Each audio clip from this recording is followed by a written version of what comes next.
స్వాగతం. మునుగోడు మండలం కోంపల్లి ప్రభుత్వ ఉన్నత పాఠశాలలో కోమటిరెడ్డి సుశీలమ్మ ఫౌండేషన్ సహకారంతో 30 లక్షలు వెచ్చించి నూతనంగా నిర్మించిన 3 తరగతి గదులను ప్రారంభించిన ఫౌండేషన్ చైర్పర్సన్ కోమటిరెడ్డి లక్ష్మీ రాజగోపాల్ రెడ్డి, మునుగోడు శాసనసభ్యులు కోమటిరెడ్డి రాజగోపాల్ రెడ్డి స్థానిక కాంగ్రెస్ నేతలతో కలిసి మరో 3 తరగతుల గదులకు శంకుస్థాపన చేశారు. గ్రామస్తులు, విద్యార్థులు ఘన స్వాగతంతో నూతన భవనాన్ని ప్రారంభించిన రాజగోపాల్ రెడ్డి అభివృద్ధి కోసం అదే విధంగా సహకారం అందించి పెండింగ్ సమస్యలను పరిష్కరిస్తానని హామీ ఇచ్చారు.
రెడ్డిని బీఆర్ఎస్ ఎమ్మెల్యేలు కలిశారు. కొత్త ప్రభాకర్ రెడ్డి, సునీత, లక్ష్మారెడ్డి, మహిపాల్ రెడ్డి, మాణిక్రావు మంగళవారం ఆయన నివాసానికి వెళ్లి భేటీ అయ్యారు. 4 బీఆర్ఎస్ ఎమ్మెల్యేలు సడన్ గా సీఎం రేవంత్ రెడ్డితో భేటీ కావడం చర్చకు దారితీసింది. అయితే తమ భేటీలో రాజకీయ ప్రాధాన్యత ఏమీ లేదని బీఆర్ఎస్ ఎమ్మెల్యేలు స్పష్టం చేశారు.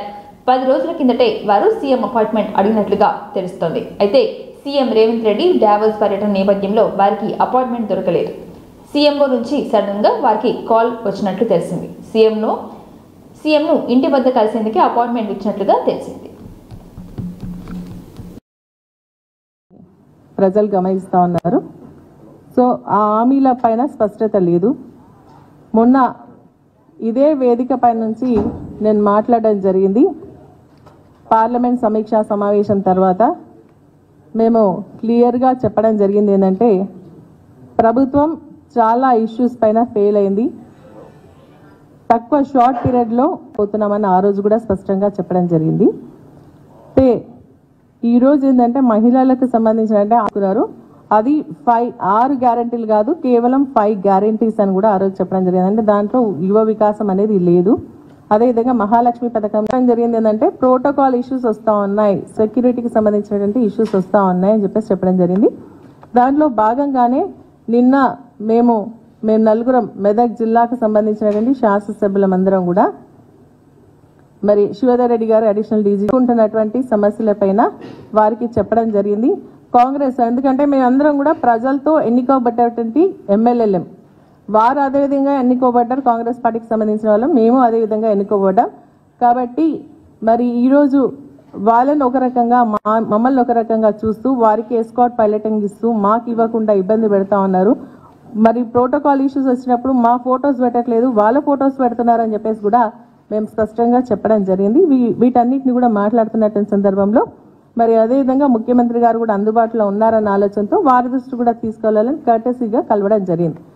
దానికి మరి ఈరోజు నిజంగా ఏంటంటే పత్రికల్లో పెద్ద కథనాలు వస్తూ ఉన్నాయి, మీడియాలో ఏంటంటే మేము ఏదో పార్టీ మారుతున్నట్టుగా, మరి రహస్య చర్చలు జరుపుతున్నట్టుగా, సీనియర్ నాయకులు ఎవరో మమ్మల్ని టచ్లో ఉన్నారు కాంగ్రెస్ పార్టీకి సంబంధించిన వారని చెప్పేసి చెప్తా ఉన్నారు. దీన్ని తీవ్రంగా ఖండిస్తూ ఉన్నాము. ఎందుకంటే మేము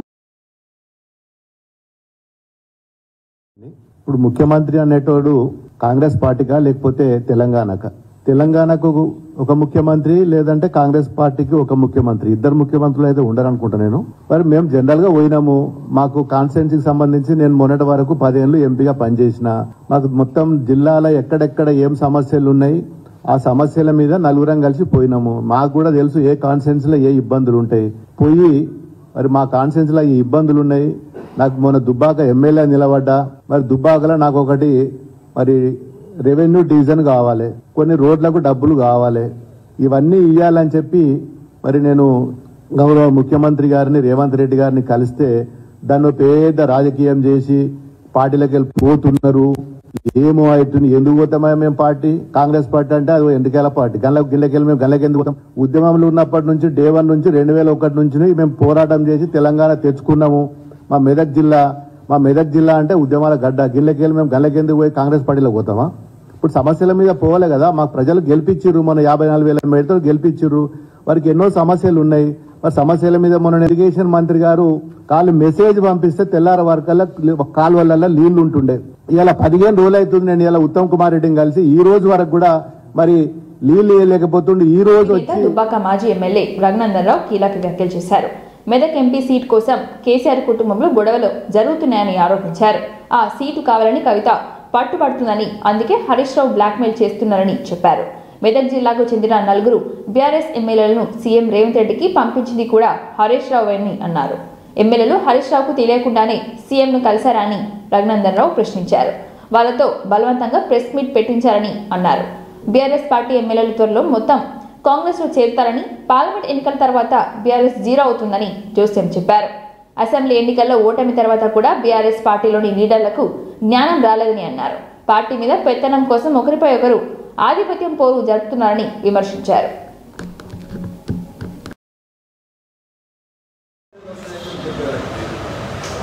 మీరు అధికారంలో ఉన్నప్పుడు ప్రోటోకాల్ అనే పదానికి అర్థం లేకుండా చేశారు. ఎమ్మెల్యేలు పార్టీ ఎందుకు మారుతున్నారు సార్ అంటే, నియోజకవర్గాన్ని అభివృద్ధి చేసుకోవాలంటే అధికార పార్టీలోకి రావాలి. ప్రజలే వాళ్ళని లోపిస్తున్నారు. ఇది భావభామార్తులు వల్లించినటువంటి భగవద్గీత. ఇలా భావం ఎదుర్కొనే ఈ జిల్లాకు సంబంధించినటువంటి 4 ఎమ్మెల్యేలు హరీష్ రావు గారి ప్రోత్సాహం లేకుండా, హరీష్ రావు గారి ప్రోత్సాహం లేకుండా, హరీష్ రావు గారికి తెలియకుండానే ఈ 4 ఎమ్మెల్యేలు పోయి నేను ముఖ్యమంత్రి గారికి కలిసిరా. ఏం జరుగుతుంది అసలు మీ కుటుంబంలో అనేది ప్రజలకు తెలుసుకోవాలనుకుంటున్నాను. మీ కుటుంబ పాలన వద్దని వర్తించిన తర్వాత కూడా ఇంకా షాట్ల తవడు వస్తే కుక్కలు కొట్లాడినట్టు, ఒకరు తూర్పు ఒకరు పడమర కొట్లాడుతూ ఈ రాష్ట్ర రాజకీయాన్ని ప్రశ్నోడించేటువంటి కార్యక్రమాన్ని మీరు ఇంకా కొనసాగిస్తున్నారు. సన్నాయి నొక్కులు నొక్కుతారు, ఉద్యమకారులకు ఇస్తాం, కార్యకర్తలకు ఇస్తామని చెప్పి 20 ఏళ్ల తర్వాత యాదికొచ్చినట్టు చెప్తూ మెదక్ ఎంపీ భీమాని ఆల్రెడీ ఒక ఆయనకు అమ్మేసుకున్నారని, భూముల అరకొండలకి, రింగ్ రోడ్ని వందలకి దిగులకి వీళ్ళు ఇక దేశానికి పార్లమెంట్కి జరిగేటువంటి ఎన్నికల లోపల మీరు ఒక పెద్ద బిగ్ 0గా మిగిలిపోతున్నారు. ఇది మీ కుటుంబ అంతర్గత కలహాల వల్ల జరుగుతున్నటువంటి ఇష్యూ తప్ప ఇంకొకటి కాదు. ప్రోటోకాల్ కోసం పోయినామని సన్నాయి నొక్కులు నొక్కుతుంది. ఈ సన్నాయి నొక్కులు నొక్కుతున్నటువంటి వాళ్ళలో ఒక ఆయన ఇంతకుముందు మెదక్ పార్లమెంట్ నుంచి ప్రాతినిధ్యం వహిస్తుండే. ప్రోటోకాల్ అంటే అయితే ఆయనకి ఏమైనా అర్థమైందేమో అప్పుడు అడగాలి. ఇవాళ ప్రోటోకాల్ ఏమైనా వచ్చిందా? 2 రోజులు పోలీసు వాళ్ళు ఎస్కార్ట్ రాకపోతే మీకు భయం అవుతుందా? ఇప్పుడు ప్రోటోకాల్ ఎందుకు? మీరు అధికారంలో ఉన్నప్పుడు ప్రతిపక్ష ఎమ్మెల్యేలకు కనీసం నియోజకవర్గ అభివృద్ధి నిధులు కూడా ఇవ్వకుండా కళ్యాణ లక్ష్మి చెక్కులు పంపాలంటే ఎన్నో ఆలయాలు ఉన్నందున టెంపుల్ టూరిజానికి విస్తృత అవకాశాలు ఉన్నాయని డిప్యూటీ సీఎం ఆర్థిక శాఖ మంత్రి బట్టి విక్రమార్క అన్నారు. టెంపుల్ టూరిజం అభివృద్ధికి ప్రత్యేక చర్యలు తీసుకోవడంతో పాటు దేవాలయ ఖాళీ భూముల్లో ఆలయ సందర్శకులు సౌకర్యార్థం కాటేజ్ నిర్మించే విధంగా చర్యలు చేపట్టాలని అధికారులను ఆదేశించారు. ఎండోన్మెంట్, ఫారెస్ట్, పర్యావరణ శాఖల బడ్జెట్పై సెక్రటరియట్లో బట్టి విక్రమార్క రివ్యూ చేపట్టారు. ఈ మీటింగ్లో ఎండోన్మెంట్, ఫారెస్ట్, పర్యావరణ శాఖల మంత్రి కొండ సురేఖతో పాటు ఆయా శాఖల అధికారులు పాల్గొన్నారు. ఇతర రాష్ట్రాలకు చెందిన భక్తులు మరింత ఎక్కువ సంఖ్యలో సందర్శించే విధంగా అధికారులు చర్యలు చేపట్టాలని బట్టి విక్రమార్క అన్నారు.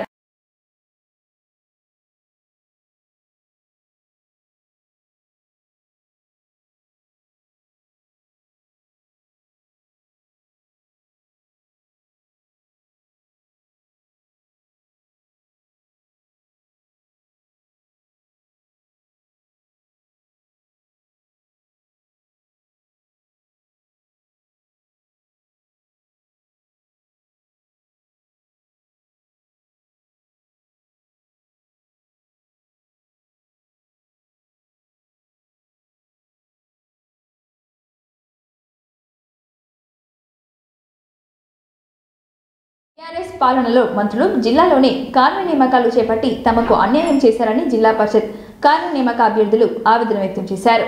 సోమాజిగూడ ప్రెస్ క్లబ్లో మీడియా సమావేశంలో వారు మాట్లాడుతూ రాష్ట్రంలోని 7 జిల్లాల్లో మాత్రమే కార్మిక నియామకాలు చేపట్టారని పేర్కొన్నారు. సిద్దిపేట్, కామారెడ్డి, జగిత్యాల, మేడ్చల్, మహబూబ్ నగర్, నాగర్ కర్నూల్ జిల్లాలోనే జాబ్ ఇచ్చారని మిగతా జిల్లాలకు అభ్యర్థులకు అన్యాయం చేశారని ఆరోపించారు. దీర్ఘకాలంగా పెండింగ్ లో ఉన్న జిల్లా పరిషత్ జూనియర్ అసిస్టెంట్ కార్మిక నియామకాలను చేపట్టలేదని చెప్పారు. తమ ఫైల్ సీఎస్ వద్ద ఉందని వెంటనే పోస్టింగ్లు ఇవ్వాలని కాంగ్రెస్ ప్రభుత్వం న్యాయం చేయాలని అన్నారు. జీవో నెంబర్ 79 ప్రకారం పంచాయతీరాజ్ శాఖలో అభ్యర్థులకు జూనియర్ అసిస్టెంట్ పోస్టులు ఇచ్చారని, జిల్లా పరిషత్లో వారికి ఉద్యోగ అవకాశాలు కల్పించాలని భవేష్ కోరారు.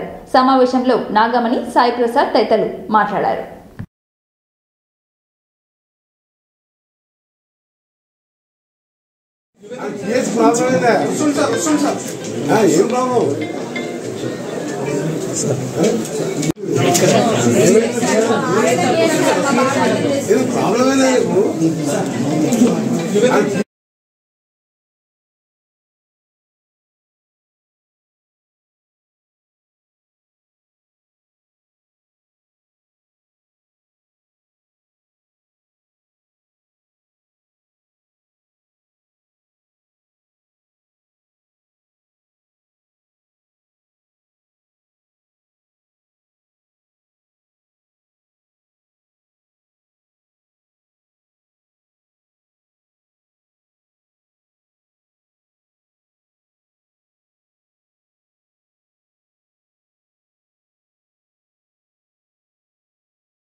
ఓవర్నైట్లు అన్ని కావు.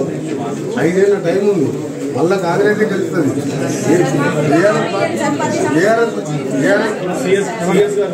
కేసీఆర్ పార్టీ అని ఏమంటుంది కేటీఆర్ మంది దగ్గర ఓవర్నైట్లు అన్ని కావు. 5 ఏళ్ళ టైం ఉంది. మళ్ళా కాంగ్రెస్ గెలుస్తుంది.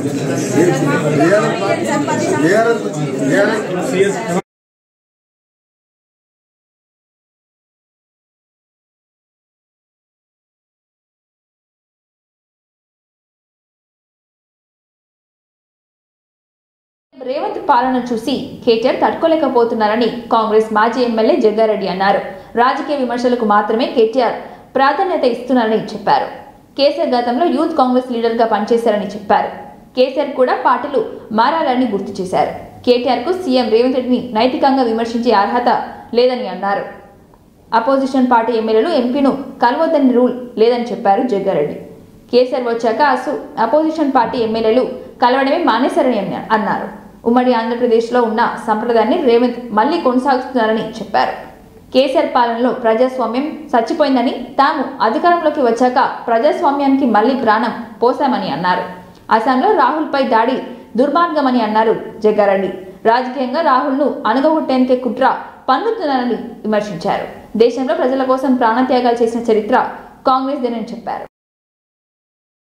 ప్రజలకు ఇబ్బంది లేకుండా, ప్రభుత్వాలకు ఇబ్బంది లేకుండా ఏ రాష్ట్రంలో అయితే రాహుల్ గాంధీ గారు పర్యటిస్తున్నారో ఆ రాష్ట్రంలో ఉన్న ల్యాండ్ ఆర్డర్ ప్రాబ్లం లేదా ఆ రాష్ట్రంలో ఉన్న ముఖ్యమంత్రుల యొక్క అవినీతి యొక్క పరిపాలన మీద, ప్రజలు పడుతున్న ఇబ్బందుల మీద ఏ రాష్ట్రం అయితే రాహుల్ గాంధీ గారు పర్యటిస్తున్నారో, యాత్ర చేస్తున్నారో, భారత్ న్యాయ యాత్ర, ఆ రాష్ట్రంలో రాహుల్ గాంధీ గారు చాలా స్పష్టంగా ఈ రాష్ట్రంలో ఈ ముఖ్యమంత్రి, ఈ బీజేపీ ముఖ్యమంత్రి పరిపాలన బాగలేదు, బీజేపీ ప్రధానమంత్రి యొక్క మోడీ యొక్క పరిపాలన బాగలేదు, 9 ఏళ్ల కాలంలో 10 ఏళ్ల కాలంలో ప్రజల మధ్యలో ఈ ప్రభుత్వం లేదు, ప్రజల మీద అధిక ధరలు అధికంగా పెంచేసిర్రు. చాలా సందర్భాల్లో మనం చెప్పాలనుకుంటారు.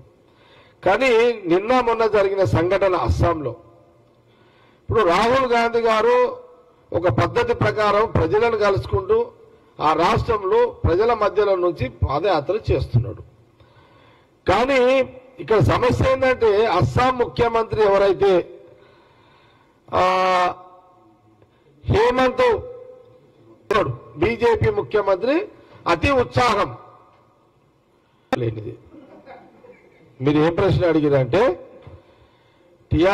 టిఆర్ఎస్ ఎమ్మెల్యేలు ఈరోజు మా రాష్ట్ర ముఖ్యమంత్రి రేవంత్ రెడ్డి గారిని కలిసిర్రు. అది నిన్న కలిసిర్రు, ఈరోజు నిన్న మీడియాలో వచ్చింది, ఈరోజు మీడియాలో వచ్చింది. దాని మీద ఖండిస్తున్నా.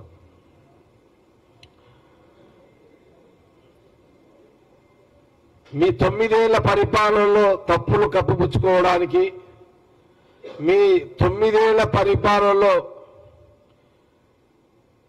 బాలికలు లక్ష్య సాధన దిశగా కృషి చేసి భవిష్యత్ దిశానిర్దేశం తీసుకోవాలని పశ్చిమ ఎమ్మెల్యే నాయని రాజేందర్ రెడ్డి అన్నారు. జాతీయ బాలిక దినోత్సవం సందర్భంగా మహిళా అభివృద్ధి శిశు సంక్షేమ శాఖ జిల్లా మహిళా సాధికారత కేంద్రం ఆధ్వర్యంలో జాతీయ సాంకేతిక సంస్థ ఆడిటోరియంలో నిర్వహించిన వేడుకలో జిల్లా సంక్షేమాధికారి కె మధురిమ అధ్యక్షత జరిగింది. ఈ కార్యక్రమానికి ముఖ్య అతిథిగా హాజరై పశ్చిమ ఎమ్మెల్యే నాయని రాజేందర్ మాట్లాడుతూ బాలికల లక్ష్య సాధన అనేక అడ్డంకులు ఎదుర్కోవాల్సిన పరిస్థితి వస్తుందని, అయితే వాటిని సవాల్గా స్వీకరించి అవరోధాలను అధిగమించి అనుకున్న లక్ష్యాలు సాధించి ఆదర్శంగా నిలవాలని అన్నారు. జిల్లా కలెక్టర్ సిక్తా పట్నాయక్ మాట్లాడుతూ బాలికలందరికీ ముఖ్యంగా సమాజానికి సావిత్రిబాయి పులే ఆదర్శనీయమని అన్నారు. ఎన్నో అవరోధాలను అధిగమించి స్త్రీ విద్యకు పునాది వేస్తుందని, తన జీవితాన్ని ఆదర్శంగా చేసుకొని జీవితంలో ఎదురయ్యే సమస్యలను చదువు అనే యుద్ధంతో సాధించవచ్చని చెప్పారు.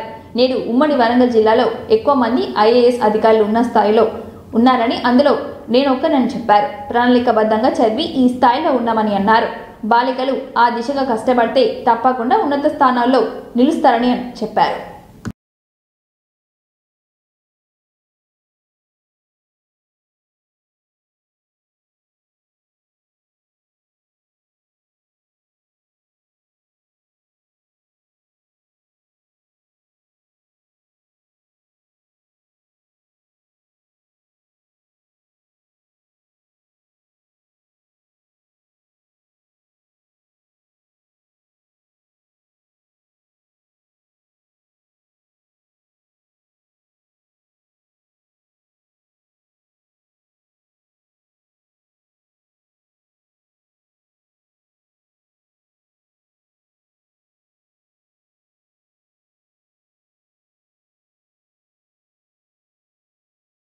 బల్దియా పరిధిలో ఏనిమమ్మల 100 ఫీట్ రోడ్డు ప్రాంతాల్లో అక్రమంగా కబ్జా చేసి నిర్మించిన కట్టడాన్ని బల్దియాకు చెందిన టౌన్ ప్లానింగ్ DRF విభాగాలకు పోలీసు వారి సహకారంతో కూల్చివేసినట్లుగా సిటీ ప్లానర్ వెంకన్న తెలిపారు.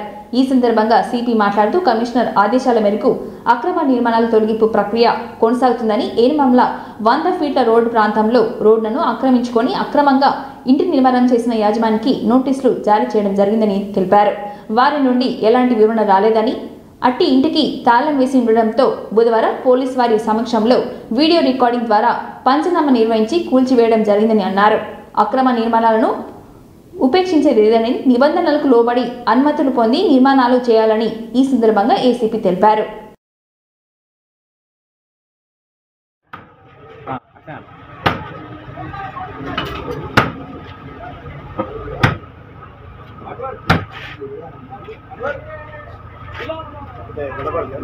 లేదు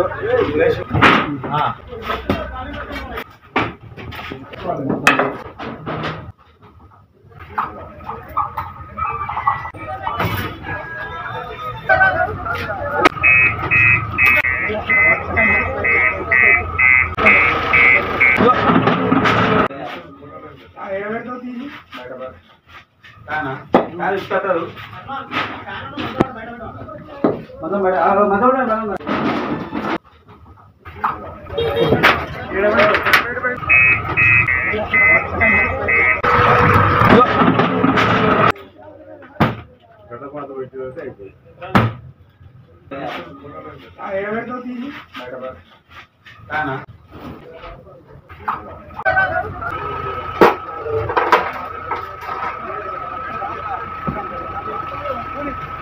సంవత్సరాలు నిండిన ప్రతి ఒక్కరూ ఫామ్ 6 ద్వారా ఓటర్ నమోదు చేసుకోవాలని హన్మకొండ జిల్లా అదనపు కలెక్టర్ రాధిక గుప్తా అన్నారు.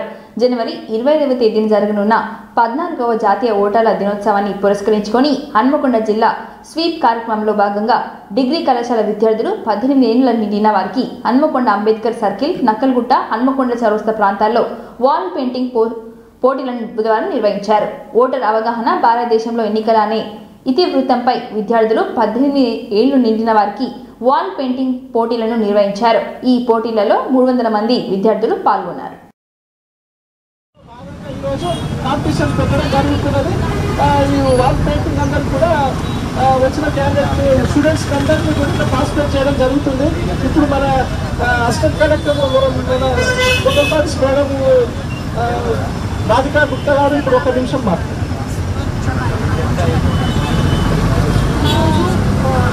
organize a competition under sweep for voter awareness and మనం చాలా చోట్ల ఆర్గనైజ్ చేస్తున్నాం. ఇది ఒకటే one of the ways to spread the awareness about voting and the voting rights. అంటే మనకు voting is not only our right, it is also our duty. So అలాంటి base చేసుకొని అలాంటి ఉద్దేశంతో మేము ఇది స్వీప్ చేస్తున్నాం. సో స్వీప్ కింద this graffiti competition had a very good participation. మనకి దాదాపు 75 టీమ్స్ వచ్చింది. 75 టీమ్స్ నుంచి అరౌండ్ 60 పెయింటింగ్స్ మాకు వచ్చేసినాయి. దాంట్లో మేము టాప్ 30 సెలెక్ట్ చేశాము.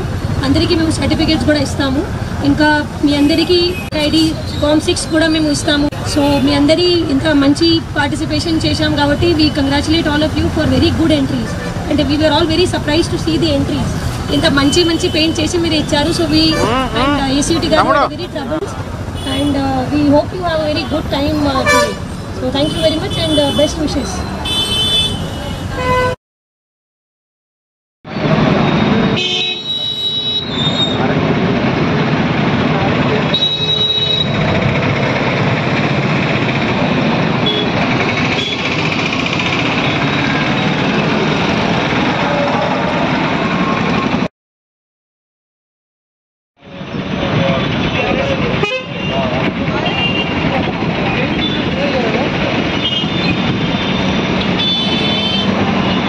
వార్తలు సమాప్తం. చూస్తూనే ఉండండి 9 టీవీ.